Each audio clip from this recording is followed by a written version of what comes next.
So friends, आइए start करते अपना आज के वीडियो को। चैनल पे नए हैं तो सब्सक्राइब कर लीजिए और बेल आइकन पे ऑल नोटिफिकेशन पे क्लिक कर लीजिए ताकि आपको आने वाले सभी नोटिफिकेशन रिगार्डिंग हमारे वीडियोस रेगुलरली मिलते रहें। दादा नाना से मिली विरासत में घर अगर आप बेचते हैं तो क्या आपको इनकम टैक्स लगेगा? जानते हैं क्या है नियम इनकम टैक्स में। अगर आपको संपत्ति मिलती है, जमीन मिलती है, जायदाद मिलती है, विल के थ्रू इनहेरिटेंस के अंदर मिलती है, अगर आपको प्रॉपर्टी मिलती है और उस प्रॉपर्टी को अगर आप बेचते हैं तो क्या इनकम टैक्स आप पर लगेगा? अगर आपको कोई प्रॉपर्टी मिली अपने फादर से, ग्रैंडफादर से, ग्रेट ग्रैंडफादर से या किसी रिलेटिव से, तो क्या वो प्रॉपर्टी जो है आपको यहां पर जो है टैक्स लगेगा? जो प्रॉपर्टी आपको मिली है, जो ट्रांसफर यहां पर हुआ है, क्या यहां पर इनकम टैक्स में वो ट्रांसफर यानी आप पे कैपिटल गेन लग जाएगा? या फिर वो प्रॉपर्टी जो मिली है वो अगर आप बेचते हैं आगे तो क्या उस पे टैक्स लगेगा? आइए जानते हैं इस वीडियो के अंदर। तो यहां पर सबसे पहले बात कर लेते हैं टैक्स ऑन इनहेरिटेंस यानी विरासत में मिली जायदाद, संपत्ति, उस पे इनकम टैक्स यहां पर लगेगा। क्या टैक्स लगेगा इंडिया के अंदर? तो यहां पर अगर कोई प्रॉपर्टी आपको मिलती है आपके दादा से, परदादा से, आपके फादर से, लेकिन ध्यान रखिएगा अगर आपके दादा परदादा पास अवे हो जाते हैं यानी उनकी डेथ हो जाती है और कोई प्रॉपर्टी आपको मिलती है, इंडिया में नहीं बट बहुत सारी ऐसी कंट्रियां हैं जहां पर इनहेरिटेंस टैक्स देना पड़ता है। अगर कोई प्रॉपर्टी, जायदाद, संपत्ति उनको मिलती है, एंसेलेटर प्रॉपर्टी यहां पर कोई मिलती है, इनहेरिटेंस के अंदर कोई प्रॉपर्टी अगर मिलती है पेरेंट से, ग्रैंड पेरेंट से, किसी रिलेटिव से, बाहर की कंट्रियों में वहां पर इनहेरिटेंस टैक्स देना पड़ता है। पर इंडिया में ऐसा कोई भी टैक्स अभी तक लागू नहीं किया गया है। इनहेरिटेंस टैक्स जो है एबोलिश कर दिया गया है। एस्टेट टैक्स जिसको कहते हैं, इनहेरिटेंस टैक्स कहते हैं, जो 1985 से पहले था जरूर बट उसको एबोलिश कर दिया गया है।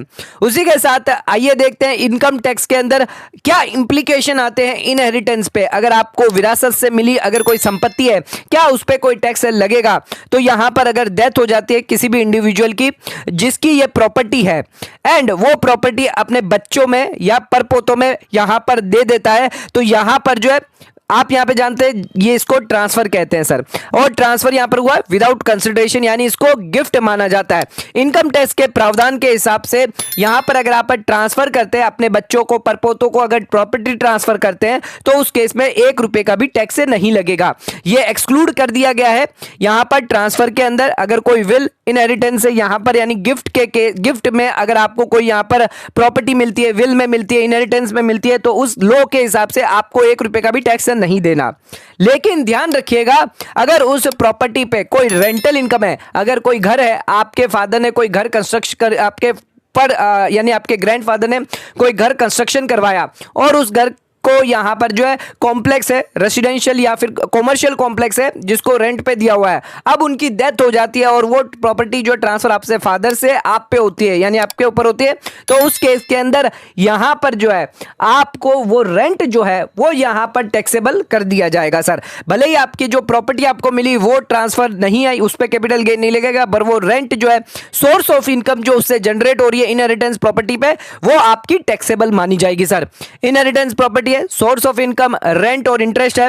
ओनर जो भी है तो यहां पर जो हायर होगा, जो लीगल हायर होगा उस प्रॉपर्टी का after the death of the original owner, तो उस केस में यहां पर लीगल हायर को जो नया ओनर है उसको डिक्लेयर करनी होगी इनकम और यहां पर देना होगा टैक्स। एग्जांपल के हिसाब से मिस्टर राम जो है ओनर है कॉमर्शियल कॉम्प्लेक्स के, जो रेंट पे दिया गया है, कॉस्ट है कॉमर्शियल कॉम्प्लेक्स की 50 लाख जो कॉम्प्लेक्स दिया गया है, मंथली यानी 60,000 की रेंट यहां पर आती है इनकम। अब राम की यहां पे डेथ हो जाती है और प्रॉपर्टी किसको ट्रांसफर हो जाती है? श्याम को जाती है जो उनके पोते हैं या सन है। अब जो ट्रांसफर हुआ है उस पर तो यहां पर कोई भी टैक्सेबल नहीं होगा, बट जो 60,000 का जो रेंट है यानी 50 लाख पर तो कोई भी टैक्स नहीं लगेगा, लेकिन 60,000 का जो रेंट है वो टैक्सेबल होगा शाम के अंदर। यहां पर इनकम अक्यूर करी है शाम के अगेंस्ट। यह तो हो गई इनकम की बात। बट अगर वही प्रॉपर्टी जो विरासत से मुझे मिली है, अगर मैं उसको आगे बेचता हूं, उस प्रॉपर्टी को, मेरे दादा से जो प्रॉपर्टी मुझे मिली है वो मैं आगे बेचता हूं, तो उस पे कैपिटल गेन जरूर लगेगा सर। तो यहां पर इनहेरिटेंस में अगर आपको कोई प्रॉपर्टी मिली है, आप अल्टीमेट ओनर हो गए हो, अगर आप उसको बेचना चाहते हो, जब आपको वो मिली तब तो वो आपको लिए टैक्सेबल नहीं थी बिकॉज आपने ना ही खरीदी है, वो आपको विल से मिली है, बट आप सब्सिक्यूटली जब बेचने जाओगे तो आपको कैपिटल कैपिटल गेन या लॉस जो भी है वो आपको यहां पर लगेगा, अपने इनकम टैक्स रिटर्न में आपको दिखाना होगा। अब इसमें दो चीज मेन पॉइंट आ जाते हैं कि यहां पर सबसे पहले आपके लिए कॉस्ट ऑफ एक्विजिशन क्या होगी सर, बिकॉज प्रॉपर्टी मैंने खरीदी नहीं है, मुझे मिली है विल से, तो यहां पर कॉस्ट ऑफ एक्विजिशन क्या होगा। और दूसरी बात आती है period of holding. Period of holding यानी कब से होल्डिंग मानी जाएगी, बिकॉज पीरियड ऑफ होल्डिंग के बेसिस पे यहां पर शॉर्ट टर्म या लॉन्ग टर्म कंप्यूट किया जाएगा। तो ये दो चीज जानना आपके लिए बहुत जरूरी है। कॉस्ट ऑफ एक्विजिशन, यहां पर जो है कॉस्ट ऑफ एक्विजिशन हम प्रीवियस ओनर की मानेंगे जिन्होंने रियली में यहां पर प्रॉपर्टी परचेज करी थी, यानी आपके दादा की। और पीरियड ऑफ होल्डिंग भी यहां पर आपकी जो पीरियड होल्ड किया है उसके साथ साथ जो प्रीवियस ओनर ने भी पीरियड होल्ड किया है वो यहां पर माना जाएगा। बहुत सारे ऐसे ट्रिब्यूनल केसेस हैं जिसके अंदर यहां पर जो है प्रीवियस ओनर की भी पीरियड ऑफ होल्डिंग यहां पर ली गई है, तो हम उसी के बेस पे यहां पर चलेंगे सर। तो यहां पर होल्डिंग पीरियड है, जिसके होल्डिंग पीरियड जो पीरियड ऑफ होल्डिंग की बात करें यानी कितने साल से ये प्रॉपर्टी आपके पास है ये मानी जाएगी। बिकॉज समझ लीजिए आपने तो 1-2 साल पहले ही ली है, 1 साल पहले ली है। अगर आपका शॉर्ट टर्म और लॉन्ग टर्म कंप्यूट करना हो तो लॉन्ग टर्म के लिए 24 मंथ से ज्यादा होनी चाहिए और शॉर्ट टर्म के लिए 24 मंथ से कम होनी चाहिए पीरियड ऑफ होल्डिंग। अगर शॉर्ट टर्म हुआ आपको इंडेक्सेशन बेनिफिट नहीं मिलेगा कैपिटल गेन में। जितना कॉस्ट है 50 लाख है, समझ लीजिए 5 लाख है कॉस्ट ऑफ एक्विजिशन, तो 5 लाख पर ही आपको यहां पर जो है कम होगी आपकी सेल वैल्यू से। बट इंडेक्सेशन का बेनिफिट अगर रहता है तो आपको यहां पर इन्फ्लेशन के हिसाब से CII यहां पर कॉस्ट ऑफ इंडेक्सेशन इन्फ्लेशन आपको यहां पर मिलता है, उसमें यहां पर आपकी जो कैपिटल गेन है वो यहां पर कम हो जाती है। तो यहां पर ध्यान रखिएगा पीरियड ऑफ होल्डिंग यहां पर इंपॉर्टेंट है। तो जिस साल से आप होल्ड कर रहे हैं वो तो पीरियड होगा ही ऐड, और आपके जिन्होंने आपसे प्रॉपर्टी दी है आपको विल में यानी आपके ग्रैंडफादर, उनका भी पीरियड जब से उन्होंने होल्ड करी है ओनरशिप वो पीरियड वो भी गिना जाएगा इसके अंदर कैपिटल कंप्यूट करने के अंदर। फॉर द लॉन्ग टर्म या शॉर्ट टर्म जो भी निकल के आता है वो देखते हैं इस एग्जांपल के थ्रू। समझ लीजिए मिस्टर ए है जिनकी प्रॉपर्टी है, वो फादर है, डिमाइस हो गई उनकी यानी मौत हो गई 2017 के अंदर, एंड मिस्टर ए जो है परचेज करी प्रॉपर्टी 20,000 की परचेज करी थी उन्होंने 1997 में। अब यहां पर जो है हमने यहाँ पर प्रॉपर्टी जो है वो सेल कर दी, जो हमें मिली थी हमने 3 लाख में सेल कर दी थी 2018 के अंदर। यहाँ पर प्रॉपर्टी हमें कब मिली 2017 में, 18 में हमने बेच दी, तो क्या ये शॉर्ट टर्म होगा? नहीं सर। 1997 में उनके फादर ने यहाँ पर प्रॉपर्टी परचेज करी थी, तो पीरियड ऑफ होल्डिंग 1997 यानी अगर फेयर मार्केट वैल्यू के हिसाब से देखी जाए तो FMV 2001 है, तो फेयर मार्केट वैल्यू आपको कॉस्ट ऑफ एक्विजिशन FMV की पकड़नी पड़ेगी 2001 की, लेकिन पीरियड ऑफ होल्डिंग 1997 से लेकर आप अभी तक देख सकते हैं। तो यहां पर आप property has been held for the period of 24 month से ज्यादा है तो यहां पर आपको इंडेक्सेशन का बेनिफिट मिलेगा। लॉन्ग टर्म में यह माना जाएगा लीगल हायरी जो है हिमसेल्फ अवेल कर सकता है ये इंडेक्सेशन बेनिफिट। तो इंडेक्सेशन बेनिफिट के लिए पीरियड ऑफ होल्डिंग जानना बहुत ज्यादा जरूरी है। आइए मैं आपको बताता हूं कैसे कैलकुलेट किया जाएगा capital gain sale of inherited property. विरासत में मिली संपत्ति पे कैपिटल गेन आपको कैसे कैलकुलेट करना है, ध्यान से सुनिएगा। जो प्रॉपर्टी आपने रिसीव करी है, गिफ्ट में हो, इनहेरिटेंस में हो, आपके लिए टैक्सेबल नहीं है। जो रिसीवर है उसके लिए टैक्सेबल नहीं है, बट अगर आप उसको बेचते हैं तो आपके लिए टैक्सेबल हो जाएगी। तो आइए प्रोसीजर समझते हैं। सबसे पहले आपको यहां पर निकालनी होगी cost of acquisition. Cost of acquisition आपको निकालनी होगी कि अगर आपकी प्रॉपर्टी 2001 से पहले की है तो यहां पर आपको फेयर मार्केट वैल्यू आपके पास ऑप्शन है 2001 की निकाल सकते हैं। उसके लिए आप स्टैंप ड्यूटी रेट जो है वो यहां पर चेक कर सकते हैं, या वैल्यूएशन रिपोर्ट निकालकर जो है यहां पर जंत्री वैल्यू यहां पर आप निकाल सकते हैं। 2001 की अगर आपकी जंत्री वैल्यू आ जाती है, ध्यान रखिएगा वो जंत्री वैल्यू स्टैंप ड्यूटी वैल्यू से ज्यादा नहीं होनी चाहिए, यानी सरकार की मानी हुई रेट से ज्यादा नहीं होनी चाहिए। अगर वो FMV वैल्यू आप कंसीडर करते हैं तो उसमें आपको ये कॉस्ट ऑफ एक्विजिशन आपका मिल गया। अब आपको करना है सर इंडेक्सेशन। इंडेक्सेशन से आपको यह ध्यान रखना है कि आपको पीरियड ऑफ होल्डिंग ये लेनी है जिस साल आपको मिली है उस साल की भी लेनी है, प्लस आपको जो प्रीवियस ओनर है जिन्होंने होल्ड करके रखी है वो साल की भी आपको कैलकुलेट कर लेनी है। यानी समझ लिए 1997 से लेकर 2013, 14, 15 जब भी आपको मिली वो पूरा का पूरा पीरियड ऑफ होल्डिंग यानी 2 साल से ज्यादा हुआ तो यहां पर उस केस के अंदर यहां पर आपकी लॉन्ग टर्म मानी जाएगी। लॉन्ग टर्म होगी तो आपको इंडेक्सेशन का बेनिफिट मिल जाएगा। नेक्स्ट, जो प्रॉपर्टी आपने परचेज करी है, ध्यान रखिएगा कि यहां पर आपके प्रीवियस ओनर की जो है होल्डिंग वो भी आपको कंसिडर करनी है। उसी के साथ आपको इंडेक्सेशन यहाँ पे गिन लेना है। तो ईयर ऑफ एक्विजिशन, जिस साल आपने अक्वायर करी है प्रीवियस ओनर ने, वो भी कंसिडर किया जाएगा। और जो इंडेक्सेशन होगा cost of acquisition along with the sale तक, जहां से एक्विजिशन किया है, परचेज किया है, वहां से लेकर सेल तक, ये पूरा का पूरा पीरियड ऑफ होल्डिंग जो है वो कंप्यूट किया जाएगा।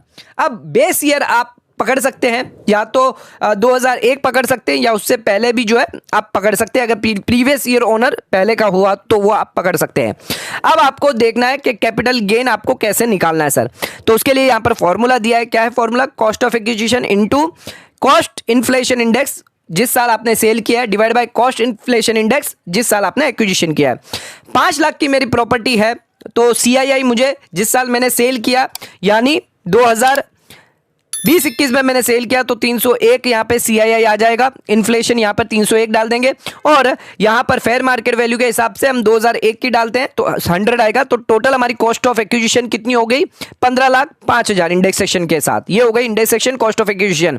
अगर मैंने 20 लाख में बेचा है सर, तो यहाँ पर मेरी कितनी हो गई सर? 4,95,000 का कैपिटल गेन हो गया यहाँ पर।